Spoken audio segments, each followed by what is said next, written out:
Good job with the beachhead, Commander. It's time to bring you up to speed on nods so you know what you're dealing with. This is Kane. I didn't know what kind of game CNC1 was. I didn't care what kind of game it was. I just knew I had to have it. They're blowing up buildings and airplanes are flying in and nukes are going off. They couldn't build them fast enough. They were putting them into the shells and they were just blowing out the shells.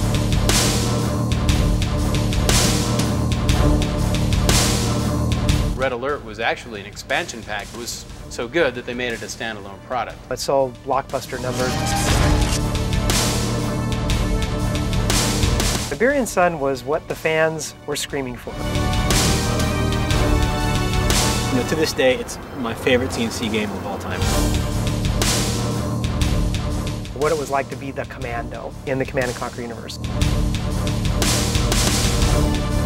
Those kinds of toys in a big RTS setting, that was really the first time that had been done well.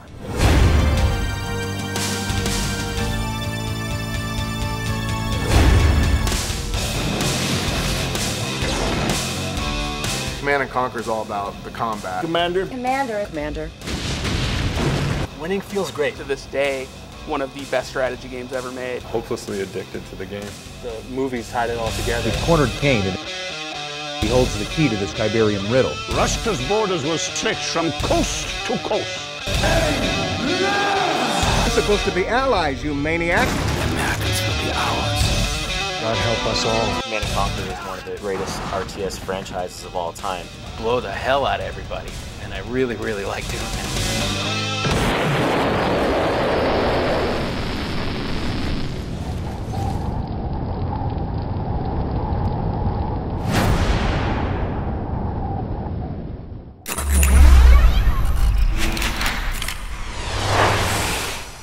I make fun for a living. Well, my name is Louis Castle. I'm the Vice President of Creative Development for Electronic Arts Los Angeles, and I'm the co-founder of Westwood Studios, which created Command & Conquer. I didn't think that I'd ever be into video games as a business, but got into architecture, saw some CAD/CAM stuff, decided I had to learn computers, and once I learned more about them, I figured out that that was a pretty good place for me to mix art and technology. And having a little bit of both in my background, that seemed like the right place to go. Gaming was the place to be if you wanted to be pushing graphics. And this is a time, this goes way back before there were even graphics tools to do any graphics. You were typing in code just to get a couple of pixels on the screen. Well, Westwood started because a very good friend of mine, Brett Sperry, he needed a printout. And I worked at a computer store, I had a printer. So he came over one afternoon, we sat in my office, my actually converted garage, which also doubled as my bedroom, and we sat down and talked about all sorts of different opportunities we might have in the future. We literally started with no money, right out of my garage. We even had an employee working out of this back converted garage before we actually got our first offices. So it started from very humble beginnings. The reason we called the company Westwood Studios was we used to go down to Southern California and hang out by Westwood, where UCLA is, and we really liked the culture down there. When we started Westwood, I was 20 and Brett was 21, so very young. And at that time, it wasn't just the two of us, we started bringing in our friends and such, and pretty much everybody that we talked to really wanted to make these games. They wanted to have a part in the products. But by and large, you couldn't find a place in Vegas anyways that was really willing to put them first. Everybody was looking to, like I said, try to take them and exploit them to some extent, to use their time and energies and just try to grind a game out of them, versus really giving everybody a chance to grow and become true craftsmen.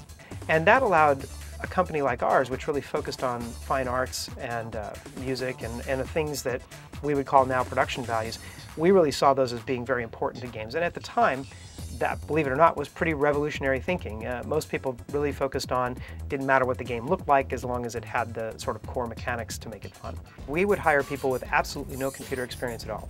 For a while, I remember we were running an ad in the paper asking for any artist who had 10 years of illustration and painting experience, professional experience, as a minimum. And there really weren't people you were going to find that could do that and had computer graphics experience. And I remember hiring guys like Gary Freeman, fantastic artist, and Rick Parks and a few others that had very, very little or none at all, no experience at all as computer operators. And they would always ask me, they'd say, well, you know, why are you talking to me? I don't know anything about computers. Why would you want to hire an artist like me? And My answer is always the same. It's, you know, you've spent a lifetime, or many, many years, decades even, learning to paint, learning to draw, learning to see the world, and I can't teach you that. But I can teach you how to use a computer. That's pretty easy, comparatively. I think that's why we were successful, because we really were committed and continue to be committed years and years later to the careers of the people that had put all the time into the products. The first game we worked on was a game called Temple of Apshai Trilogy. At that point, we were trying to make this game for the Macintosh, and that was a new system at the time. And I didn't even really know how to program a Macintosh at the time. So they thumped this big 1,700-page volume of Inside Mac and went through it cover to cover many times and learned how to program the machine at the same time that we were doing the project. It was quite successful. We got the game done very quickly. We got it done under budget. And so the guys at Epix said, hey, that seems like a pretty good deal. Why don't we do a couple more? I think the RTS game came about as a product of Westwood's desire as a team to build real-time games. The reason I say that, we had done a game that was quite popular called Eye of the Beholder, which was a Dungeons and Dragons game, and it was all in real time. And we loved strategy games. But the thing that always struck us about strategy games in general was they were a little on the dry side. So what was really exciting and what seemed to really get everybody's fires going was, what if you had to do the strategy game where you're moving units around, you're building units, you're deciding how you're going to spend your resources, but at the same time, you weren't able to have the luxury of waiting until your opponent moved. You had to do it all in real time, right there on the spot. And by the way, somebody else is trying to beat you at the same time. So all of this stuff happening at once and really feeling like you're combating against somebody was what really drove the genre. It really makes real-time strategy games so much different than a typical strategy game. Well, the very first real-time strategy game that we made, and frankly probably the very first game anybody would recognize as a real-time strategy game, was called Dune 2. We shipped this product, it did very well, and we decided to do our own original property around the concepts, the core compulsions which made this strategy game so much fun. Sources indicate that GDI terrorists were convinced that this simple hamlet was involved in the manufacture and shipping of Tiberium. When will this madness end? Only when General Shepard and his vision of one world order is stopped. Cut. Excellent. Now, do it again in French and German. I want 300 copies made and sent to every TV station in Europe. We have the satellite for another 10 minutes. Is that camera still running? If we want to live in a different world. With Command & Conquer, what we did was we took this idea of this real-time strategy, the pressure of having to make these strategic decisions, and we wanted to put it into a context which was really accessible to that day. But the story of CNC really came about the conflict between good and evil, and to cast that evil character at the time, we really wanted to reach into what was at the heart of most people's fears. And at the time, we weren't afraid of the Soviets or anything else. We were very much afraid of, the world was afraid of terrorism. And Brett and Edie and Joe came up with this great story idea of, why don't we take this really charismatic, megalomaniacal guy who would gather together a bunch of terrorists and create an organization and take on the world. And of course, that's what CNC is all about, this terrorist organization called the Brotherhood of Nod. And of course, if something existed like that, the world would have to react. And so all the Western nations got together and created this GDI, Global Defense Initiative, to combat Cain and the Brotherhood of Nod. This was back in 1995, many years before we have ourselves in our current geopolitical situation. So it was a bit of fortune telling, as it were, and I think that's what made it resonate with people, and that's what really made Command & Conquer mean something to people, because it felt like it could happen any day, and of course it did.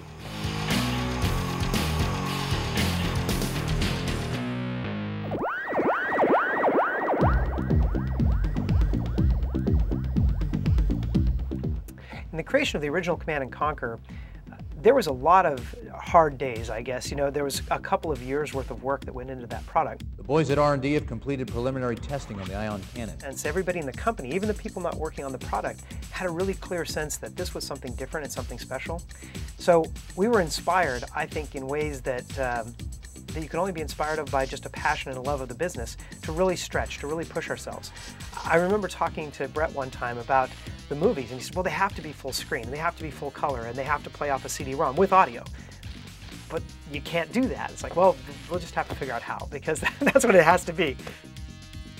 Clearly, we were very, very cutting edge. One of the very first companies to put out what looked like movies for your computer. I need you and Morelli to take a couple of these babies up and put them through the mill. But at the same time, the things we were doing in real-time strategy were quite difficult. Hundreds and hundreds of units all having to figure out where they're going to go on the map all at once.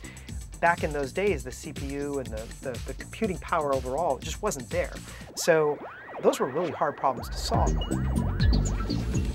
So between being this armchair general that commanded all these troops in real time against other generals and this incredible storyline that really felt like it was coming off the front pages of the paper, that's what really solidified C&C as a story to be timeless.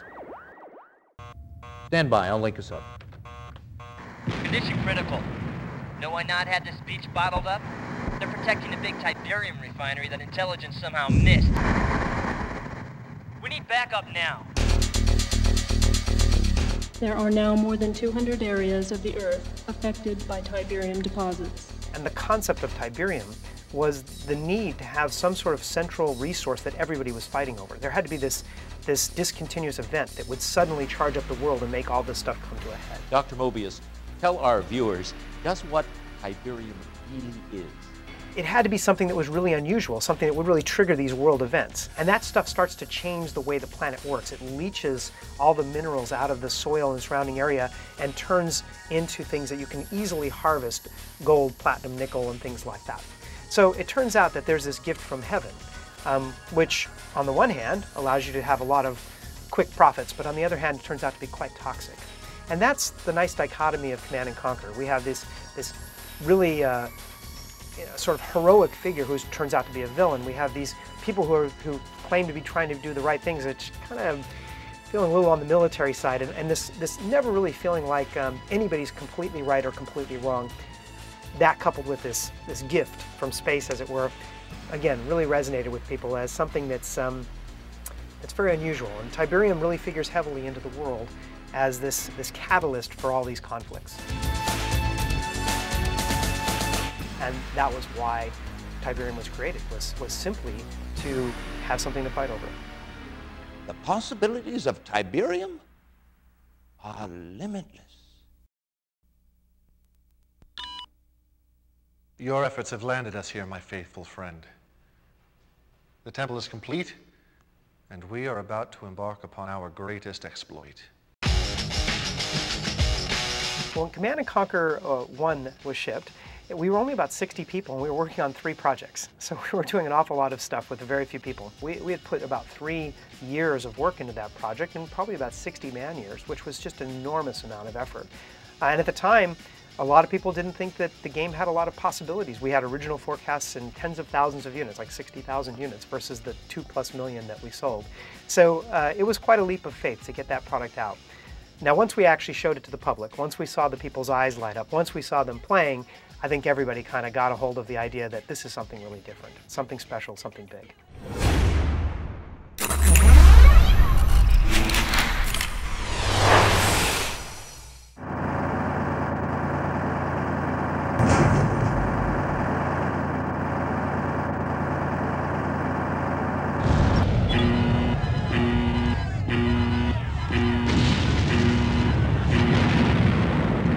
Fought long and hard, Commander, and it's all come down to this. We're with you. Good luck. I think that Command & Conquer was groundbreaking because of the medium on which it was delivered. Command & Conquer on CD-ROM. And the type of play that was being given to the consumer. The first time I saw Command & Conquer was at E3. I had walked into the Westwood booth, and the first thing I saw was this in-game pre-rendered cutscene of this AWACS plane crashing into kind of a minaret, a tower, and exploding into a ball of flame. It was only 4 or 5 seconds, but just that one clip had me. I didn't know what kind of game C&C1 was. I didn't care what kind of game it was. I just knew I had to have it.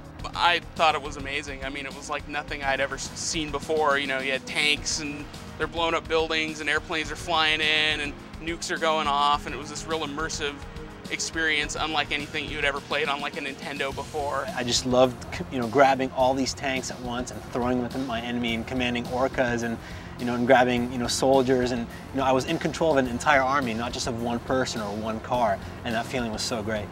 When CNC 1 came out, I was actually going to Digipen, which was the first video game programming school, and me and my roommates, there were 5 of us living in this house together, and one of the guys had a computer, he got the game, and none of us knew what an RTS game was. And we spent countless hours playing it, and we all got copies, and we were playing each other all the time. We didn't get any schoolwork done for like a month.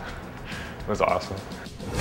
They added an online feature where you dialed into your friend, and I had a buddy who had it, and again, the first time we ever connected, and instead of playing AI, I was playing a buddy of mine. That was so unreal. That was just the most amazing experience of my life. So I was at Origin when the first Command & Conquer came out, but we were just all super hardcore gamers, and we're anticipating CNC for a long time. They had really cool ads, and we were looking at screenshots, and so when it came out, like everybody at Origin went out and bought Command & Conquer and pretty much sold it out around Austin. And I would say it was only about 2 weeks later that we had our own official tournament for Command & Conquer, multiplayer tournament. And it was awesome. I mean, we had like an MC, all the development teams, marketing, everyone was in there playing. And it was actually the first time in my, at that time, short career in gaming where I actually saw the whole studio rallying behind a game that we didn't even make. That's more the game series in general. Most people, and myself included, like the idea of the storyline. The whole alien substance comes to Earth and people fight over it because it means a lot. Sorry to interrupt your briefing, Commander, but we need your help now. Kane discovered we were hiding Mobius, and he's throwing everything at us but the kitchen sink. It's up to you to mobilize a strike force. Acquire Mobius and rendezvous with the rescue choppers. Mobius may be crazy, but he holds the key to this Tiberium riddle. Most memorable CNC moment, I would have to say, was in the original Command & Conquer when they introduced the character of Kane. You had been taking your orders from this guy named Seth for like half the campaign, and he was getting sort of jealous of your success, and then all of a sudden he was being really nice to you, and you weren't quite sure why, and he brought you in on this plot to sort of attack America and do this behind Kane's back, and this guy, this bald, mean-looking dude in this black shirt sits down, and he's like, hey, I'm Kane, I'm the boss, and you're working for me now. And that was just an amazing, moment in gaming and storytelling that was like, wow, I immediately know who this guy is. I know why he's a badass, and now I'm working for him. This is very cool. If you ask anybody what their favorite character was, and I would have to agree, it would be the Commando. You could blow up buildings, which was awesome, and each time you would click on a building to destroy it, he'd give this good line. He'd say, I got a present for you. I got a present for you, with the C4 and one-hit kills on structures. That was, he was so full of character, and he was a great unit. Back then, there really weren't a lot of games that allowed you to compete with each other, and it wasn't just about like reflexes. It was about strategy and when to build your forces, when to attack, when to focus on your economy. So it was just brilliant. So we created the covert operations to make individual missions that you could pick out one at a time, not in a story, and that were really hard. And at the end of the day, some of them we felt were nigh impossible, but it turns out that within hours, people had beaten most of them, if not all of them, and within days, we had many people that had completed all of them. So I think that maybe we thought it was a little harder than it really was.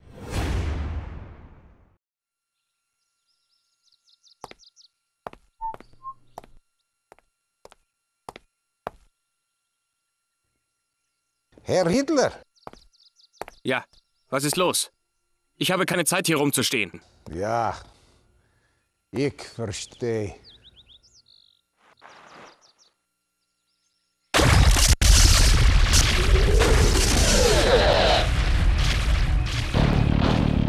Well, at first, the reason we really were inspired to create Red Alert was fans wanted more.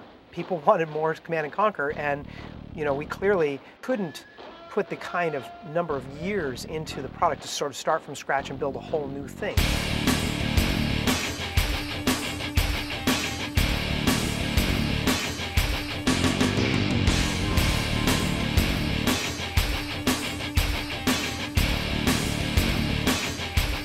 So what we figured was, hey, we could take the basic mechanics of the game, create all new sides, all new units, all new balancing, and change the graphics to some extent, but we really needed a new theme.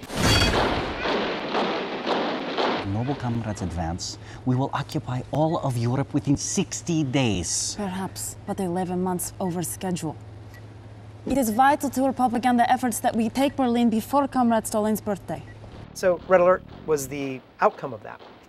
Here was this idea where we could really put some weird science and fantastic units and fantastic stuff into the game and these great superpowers and have a storyline or a fiction that really supported all of it.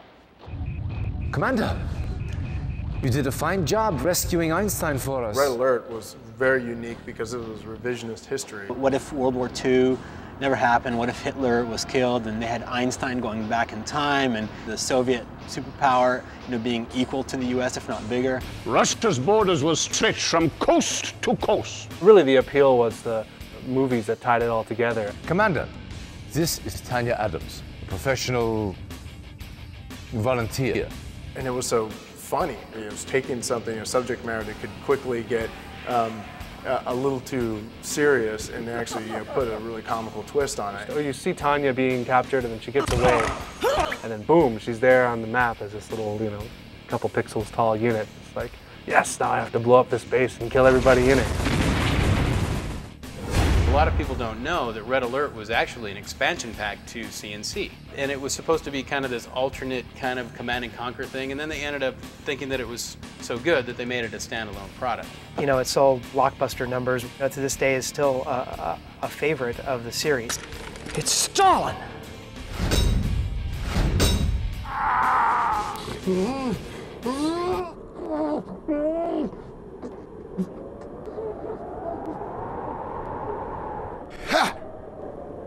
Well, after we had finished Red Alert, once again, we were in this position where it looked like it's going to be a long time before we do our next product. And in fact, we had decided to start over and to build a new engine from more or less scratch to build the next Tiberium game, which became Tiberium Sun. So we had a long gap there, and the best thing we could do with all the artists and the audio guys and the designers was to devote them to building new mission packs and new units for Red Alert, the game, or the engine. And that's where Counter-Strike came in, and Aftermath. We actually did one right after the other because we did the first one, thought, okay, that'll make everybody happy, and they just screamed for more. So we did another one, and turns out that I think that even that wasn't quite enough. We could have easily done a third. So I think it just speaks to the robustness of the storyline that people were that hungry for more and more content. Brotherhood! We are whole again! The sickness has been cut out! Well, Tiberium Sun was what the fans were screaming for. Right from the get-go, when we shipped the original Command & Conquer, everybody wanted to know what happened to GDI and Nod, what happened to Kane. In the name of Kane! In the name of Kane! Kane lives! The storyline is really about the evolution of the GDI and Nod conflict. All GDI forces have been destroyed. Repeat, send reinforcements right away. God damn it. We've come to find out that the Tiberium substance that everybody had looked to as this great savior for helping to get natural resources has some really nasty side effects, and in fact is terraforming the planet. And the question is, for what? What the hell is this? What does Kane have? What is Tacitus? Tiberium isn't an accident. It's something that was sent by an intelligent race, and it's the precursor to an invasion. What happened to the technology that you and Kane stole off that UFO? So all of Tiberium Sun is all about Nod, the Brotherhood of Nod, this terrorist organization which has now evolved to a technological group that really embraces the strange mutations that Tiberium is causing and is trying to create super soldiers. My judgment is sound, Kane, and I'm not afraid of ghosts or you. Perhaps you should be. I've seen the future. Our Tiberian future. Versus GDI, which has really sort of retrenched into a position of just trying to hold at bay this Tiberium infestation that's taking over the planet. And now it's not just a battle for the Western world, it's a battle for humanity. Well, in the 4 years between Command & Conquer and Tiberium Sun, the game Command & Conquer had been imitated so many times in so many different ways. It really put a really high bar for Tiberium Sun. And in fact, computers had come a long way. They were much more powerful. So we were really able to explore the three-dimensional aspects of the world, the characters, the units themselves.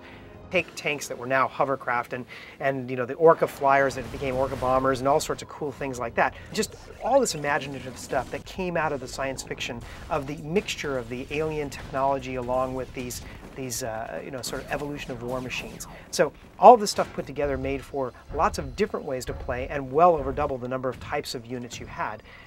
That's what really made it special, because there's so many different things you could do. And so, you know, I felt really good about the way the product came out. So when we first shipped Tiberian Sun, I remember being absolutely astounded. We had shipped well over 1 million copies into the trade, literally within the first few days around the world. And there were reorders before we even finished shipping some of the different places. So we literally, within a week, went through over 1 million copies, which was just phenomenal. The feedback on the bulletin boards, the feedback in the press, the feedback from all the fans was just amazingly supportive. And you know, overall, it was a hit. I'm not losing that base, Mac. I'll give you a squad of our best jump troopers to clear the way for your arrival. Good luck, Commander. The game's afoot. Let's kick some ass.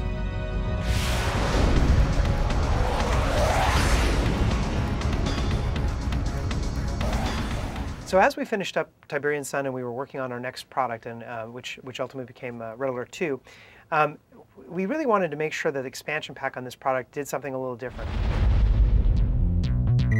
So we added a third side through the expansion pack, which was the first time we actually had done that, and that side was Cabal. Here was this artificial intelligence created by Kane, and really was supposed to be like a master control computer that would help him wage battles, but it became sentient and ended up running the show all on its own. So here was this strange allegiance between Nod and GDI, who were bitter enemies, but recognizing that this thing was actually more dangerous and potentially more damaging than either one of them could be. So they had a sort of very strange and brief alliance to try to put down Cabal.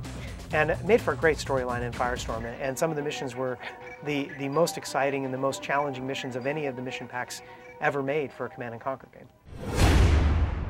Mr. President, I'm afraid we have a heck of a situation down here. According to NORAD, we've got Soviet aircraft coming at us from all directions and ground troops pushing up through Mexico. You're throwing everything you've got at us. Listen very carefully. I am not your pet, Mr. President. You know, we'll retaliate. Oh, don't be so sure, Mr. President.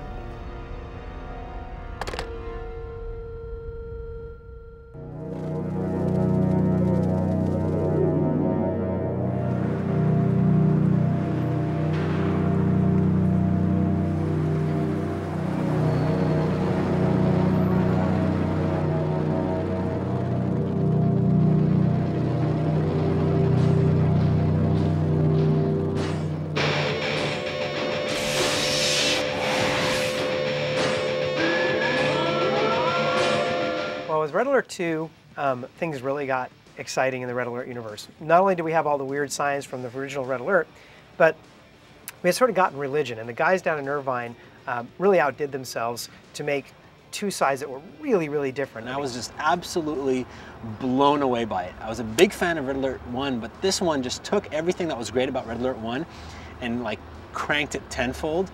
It was super fast-paced. Red Alert 2 had units like, you know, mind-controlled dolphins and squids and psychic soldiers and, you know, Kirov blimps with these giant, you know, demon faces painted on the front that would drop bombs.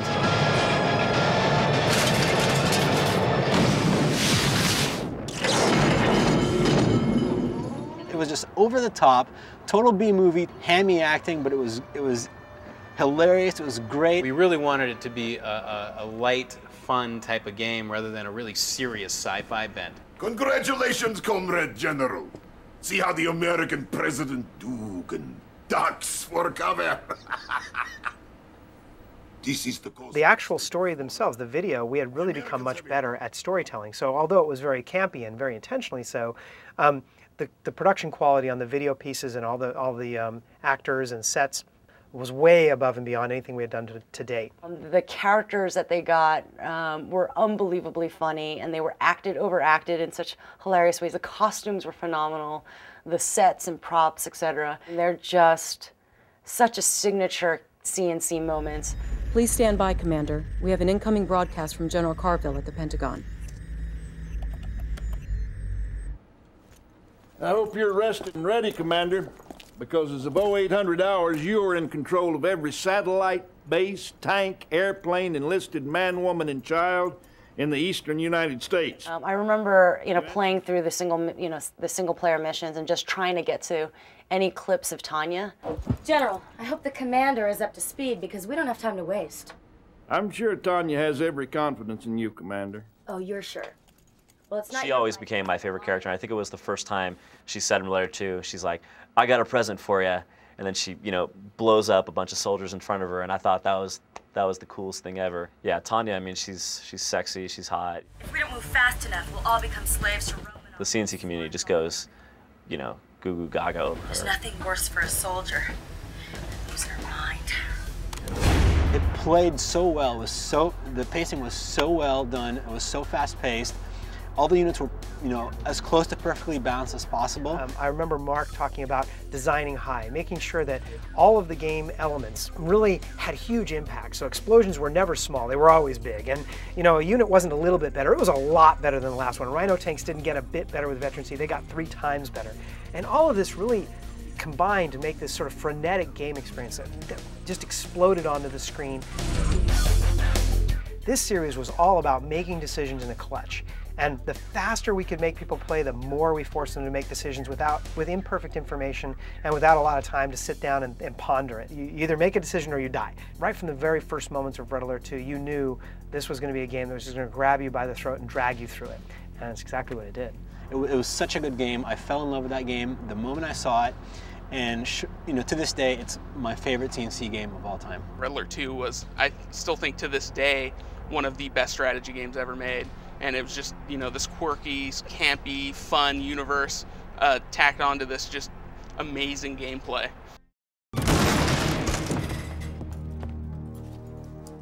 Where's Romanoff?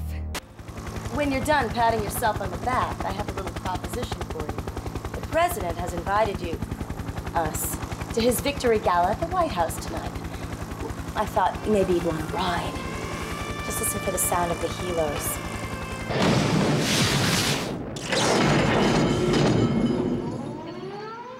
Is it done, Yuri? No, Comrade Premier. It has only begun. We are now at DEFCON 2.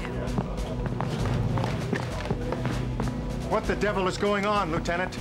He's surfaced, Mr. President. I'm sure you all recognize this man. We know him only as Yuri, fugitive advisor to Soviet Premier Romanov. While we were busy fighting the Soviets, Yuri was using his mind control technology to establish a secret army of his own. With Yuri's Revenge, we needed a villain that was, everything Kane was to the original Command & Conquer's even more. Constructed some sort of device there. What kind of device? Perhaps I can explain, Mr. President. Yuri. The device is called a psychic dominator. There is a network of such devices spread across the globe. More of your mind control tricks? No tricks, Mr. President. In a few moments, I will unleash a tidal wave of psychic energy designed to dominate the minds of an entire planet. There will be no more free will, only my will. Yuri. This Yuri is going down. We take care of traitor Yuri. The Udo Kier, very well-known German actor, really got into the character and did a phenomenal job of bringing Yuri to life. I fear you are out of time.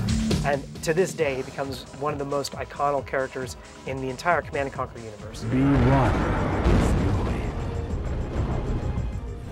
With the addition of Yuri's Revenge to Red Alert 2, I think really the Irvine team pretty much perfected real-time strategy in its time. Yuri's Revenge added a third side that was yet again completely different from the other 2 sides. Everyone was kind of mind controlled or had slaves, and that was the side that was the most filled with the most personality.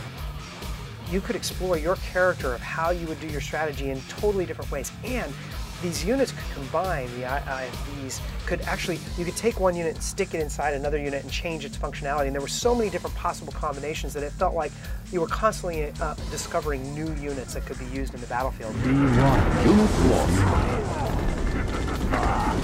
It was, I think to this day that I know of, the beefiest or meatiest expansion pack for any RTS game, and really for any game that I've played.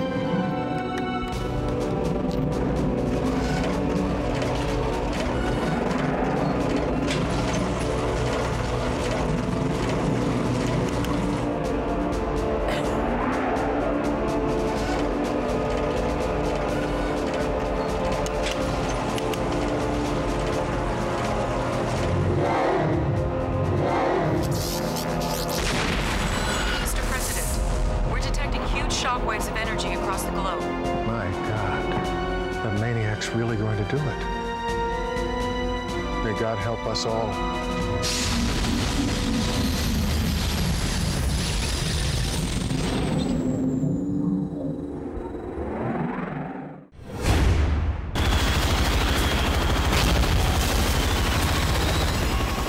From the very first Command & Conquer, there was this character, which was the Commando. And he really was just like 6 pixels high, but he had these great voice bits, these little clips. Like, I got a present for you, and you know, that was left-handed. And it had all this attitude, this sort of Rambo-esque attitude. And so from that very moment, we had decided we wanted to one day do a game all about the Commando. And that's what Renegade was all about, was this one character from our Command & Conquer universe in the Command & Conquer world, and how he could make a difference in the battles. And that's what Command & Conquer Renegade was really set out to do, was to let you fully explore what it was like to be the Commando in the Command & Conquer universe. We need those reinforcements yesterday. It's a fantastic game. It was all about you going through the world and discovering what horrors Nod had created and being able to turn around and defeat them sort of single-handedly. In the modern world, great leaders resolve their conflicts with words.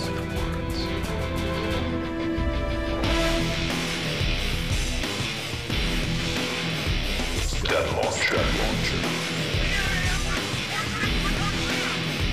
Carbon bomb.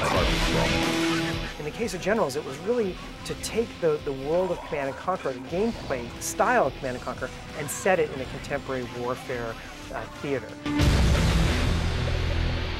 I mean, it's such an exciting, volatile place, you know. It seemed like great fodder for us to really center a universe around.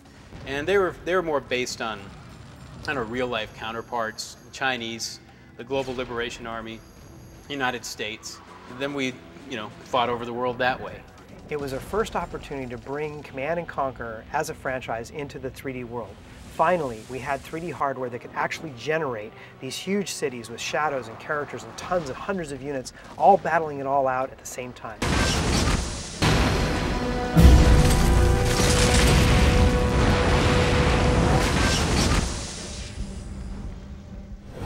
My job, you know, you get these assistants, and then we had this kind of brand new one, this green guy who wanted to help everybody, right?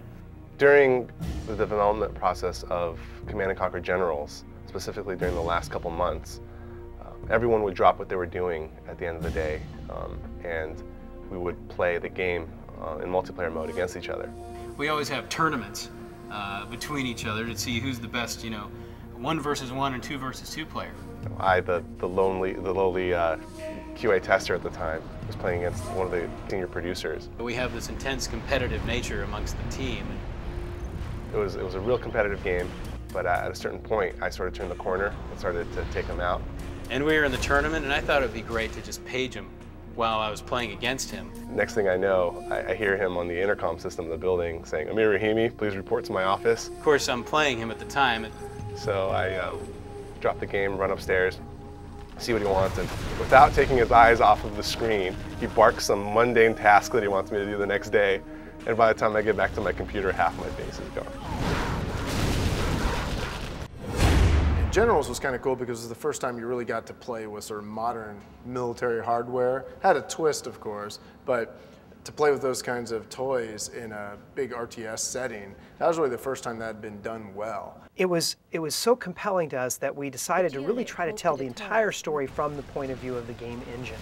And that was what was when Sage was created, the actual game engine that we still continue to evolve to this day. Well, with 0 Hour, Generals really came into its own. Not only was this expansion pack chock full of new units, new missions, all sorts of new tactics, all sorts of new things, and some really great graphical advances. In addition to all of that, you had these characters, these generals that you could play a role as. When we started making Command & Conquer General 0 Hour, it was just going to be a pretty standard expansion pack. We were going to add a few units to it and put some new campaign missions in there, and then just do a few general feature improvements. As we started into that, the designers started playing around with some of the unit files and found that you could take pretty much any one of our units and do some pretty simple mods to them, taking features from other units and make a completely new unit. So you could take a tank and suddenly have it shoot a laser or shoot a projectile that would explode in a big field of toxins. And so the actual characterization of your forces was a reflection of the general's style. And so when you were playing against a particular type of general, you really knew what kind of tactics and strategies they might use. So there would be a stealth general, and there would be a toxin general, and a laser general. And we took all those generals and kind of strung together a campaign called General's Challenge, where you would face each of them. That campaign allowed us to kind of go back to that Red Alert 2 days of a little bit craziness, a little bit of campiness. Our audio guys really did a fantastic job of going in and creating these great personalities such that the Toxin General, while you were fighting him, was kind of taunting you with this creepy voice. You will come for the toxin, but you'll stay because you're dead. And the Stealth General had this really, kind of sneaky, quiet, evil voice to him. You didn't need those troops anyways. So that added a lot of personality to the game, and I think that was a really great feature that made that an awesome expansion pack. Without that, it would have been a full expansion pack. With that, I mean, it was almost a completely new product. Overall, I'm a big fan of all the CNC games, but I've probably had the most fun playing 0 Hour. It was never meant to be, General. Goodbye.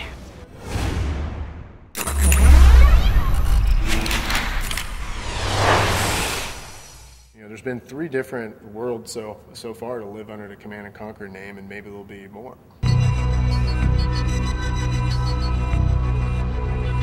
CNC3, it's always, there's a forum post new thread every couple weeks. It's like, hey, is this actually happening, or what do we know about it? The CNC fans they can't ask enough, when is the next CNC game coming out? And, a lot of them are wondering, is it going to be in the Red Alert universe, or is it going to be in the Tiberian universe? While EA makes these other games, they're watching to see, is EA doing a good job with these other games? Because if they are, then that means CNC3 will be awesome, because I know they're going to make it. Well, we are calling it the first decade, not the decade, so I guess that implies that there's always opportunity for more. And I can assure people that we have not abandoned Command & Conquer by any stretch of the imagination. There's lots and lots of stories to be told, and we're looking forward to telling them.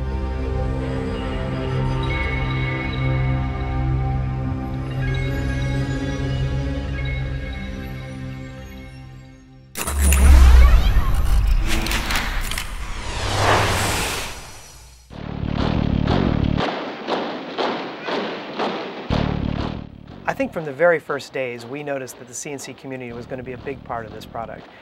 I'd say there's easily in the millions of fans all around the world. We had emails, websites, people sending us stuff in the physical mail almost immediately. We actually have over 700,000 people on one single newsletter alone. When people will take the time to make costumes and dress themselves up or their dogs up in characters from your games, you must have hit something right. CNC fans, they'll do anything. But one of the most craziest things that I saw recently was a guy who he was so inspired by the story behind the Nod from the original CNC that he actually created an original computer to look like a Nod temple, and he created it all from scratch. This guy actually built a computer to look like a structure in our game, and I thought that was just absolutely wild. I'd say that we had a commitment just right from day one to really do as much as we could to foster the community. The Command & Conquer fans in general, they're not just kind of your everyday casual gamers. They're really hardcore. At the end of the day, you know, if it wasn't for the fans, it wasn't for their devotion, of course we wouldn't have a series for 10 years. So that's what makes it worthwhile.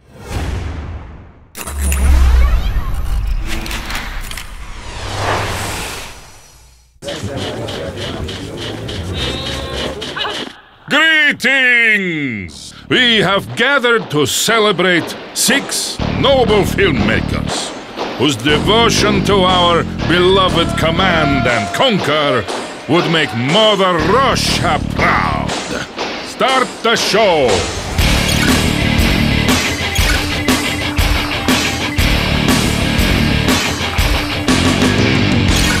At number 6, a soldier with distinguished motivational tactics, Slaughter. Time to rock and roll. As a rule, I have no use for music on the battlefield. However, Slaughter is a true marksman. Well done! And his trigger finger displays a rhythmic tempo that would inspire even the most lead-footed sentry to be on his toes. And move his feet very quickly, if only to avoid being roasted in fireball. At number 5, we have truly impressive use of resources. Chooch!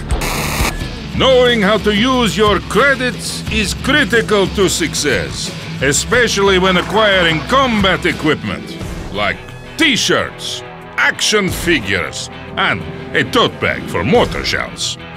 But I warn you, comrade, fire is not a toy.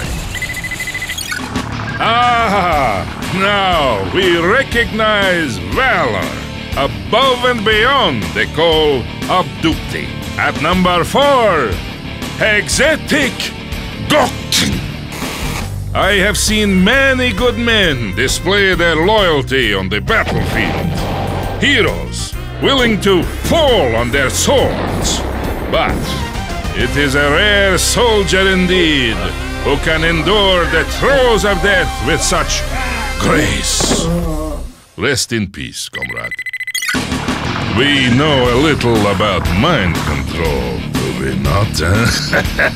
Well, at number 3, we have Furax and his brilliant use of propaganda. It is a little-known fact that our faithful Yuri invented scrapbooking as a boy.